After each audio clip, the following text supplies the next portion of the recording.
شعبان کی فضیلت۔ بسم اللہ الرحمن الرحیم۔ عن انس رضی اللہ عنہ قال قال رسول اللہ صلی اللہ علیہ وآلہ وسلم اذا دخلی فی رجب قال اللہم بارک لنا فی رجب وشعبان وبلغنا فی رمضان۔ حضرت انس بن مالک رضی اللہ عنہ روایت کرتے ہیں کہ جب رجب کا مہینہ داخل ہو جاتا تو رسول پاک صلی اللہ علیہ وآلہ وسلم یوں دعا کرتے، یا اللہ ہمیں برکت عطا فرما رجب میں، اور ہمیں برکت عطا فرما شعبان میں، اور ہمیں رمضان تک پہنچا دے۔ اور ایک اور روایت میں جسے امام بہقی نے لیا ہے، اس میں رسول پاک صلی اللہ علیہ وسلم نے شعبان کو اپنی طرف منسوب فرمایا اور فرمایا کہ شعبان میرا مہینہ ہے، اور جس نے میرے مہینے کی تعظیم کی اس نے میرے حکم کی تعظیم کی، اور جس نے میرے حکم کی تعظیم کی قیامت کے دن میں اس کا پیشوا بھی ہوں گا اور اس کے لیے خزانہ بھی ہوں گا۔ سیدنا علی کرم اللہ وجہ الکریم روایت کرتے ہیں کہ رسول پاک صلی اللہ علیہ وآلہ وسلم نے فرمایا کہ جب لیلۃ النصف شعبان آ جائے تو اس کی رات میں قیام کیا کرو اور اس کے دن میں روزہ رکھا کرو۔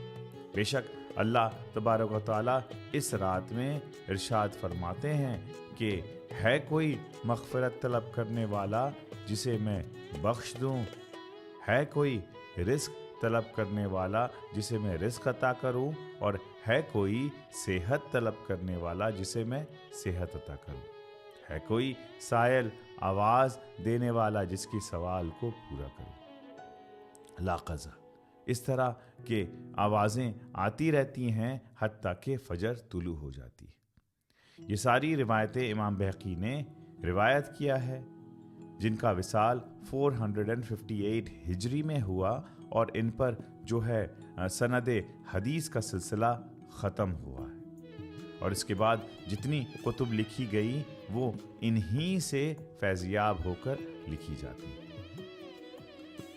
میں نے آپ کے سامنے 3 حدیثیں شعبان معظم کی فضیلت کے بارے میں پیش کی۔ پہلی حدیث میں رسول پاک صلی اللہ علیہ وسلم نے دعا فرمائی شعبان کے لیے۔ اب جب رسول پاک صلی اللہ علیہ وسلم اگر کسی مہینے کی برکت والا کہہ دیں تو آپ اندازہ کیجئے کہ اس میں کتنی برکتیں ہوں۔ پھر اگلی حدیث میں امہات المومنین روایت کرتی ہیں کہ رسول پاک صلی اللہ علیہ وسلم کثرت سے اس مہینے میں روزہ رکھا کرتے تھے۔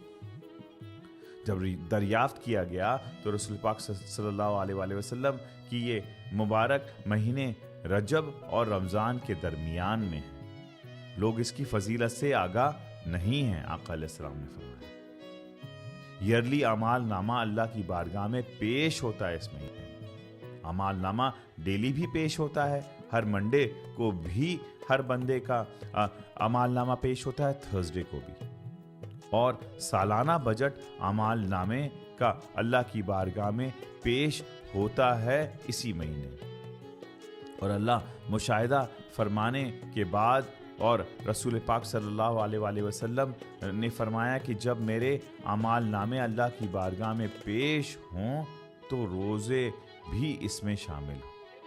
اس لیے رسول پاک صلی اللہ علیہ وآلہ وسلم نے روزے کی اس مہینے میں کثرت فرمائی۔ اور دوسری روایت میں ہے کہ شعبان کا روزہ اس مہینے کی تعظیم کے لیے، اور اسی طرح سے اس مبارک مہینے میں واقعہ شق القمر ہوا، یعنی جب چاند کے 2 ٹکڑے ہو گئے، اور شق القمر کا واقعہ ایک عظیم واقعہ ہے۔ قرآن مجید نے فرمایا اقتربت الساعۃ وانشق القمر، قیامت قریب آ پہنچی اور چاند 2 ٹکڑے ہو گیا۔ تحویل قبلہ 15 مہینے مدینہ پاک میں نماز بیت المقدس کی طرف پڑھی گئی۔ آقا علیہ السلام کے دل میں یہ تڑپ ہوئی کہ یہ جو کافر مکہ ہیں یہ کہتے ہیں کہ یہ جو دین اسلام والے ہیں ان کا سب مانگا چانگا ہے، یہ دیکھو کہ ان کا قبلہ بھی تو ہمارے قبلے کی طرف ہے۔ اللہ کی بارگاہ میں آقا علیہ السلام نے پیشگی کی اور دوران نماز قبلہ چینج ہوا اور وہ بیت اللہ کعبہ کی طرف ہو گیا۔ تحویل قبلہ کا واقعہ بھی اسی مہینے میں ہوا۔ پھر اس میں نصف شعبان شب برات ہے، حضرت علی کرم اللہ وجہ الکریم کی روایت ہے، جو اس عظیم مہینے میں کو غالباً اس میں 15 اس میں ہے، تو اس کی جو نسبت سے جس نے رات کو قیام کیا اور دن کو عبادت کیا، بڑی فضیلت والی یہ رات ہے۔ اور پھر آیت درود، یہ عظیم آیت اسی مبارک مہینے میں نازل ہوئی، تو اس میں درود و سلام کی کثرت کرنی چاہیے۔ یہ ہے شعبان المعظم کے چاند اور اس مہینے کے فضائل۔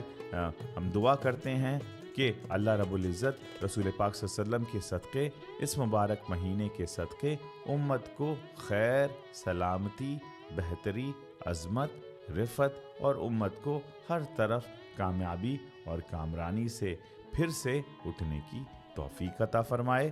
آمین بجاہ سید المرسلین۔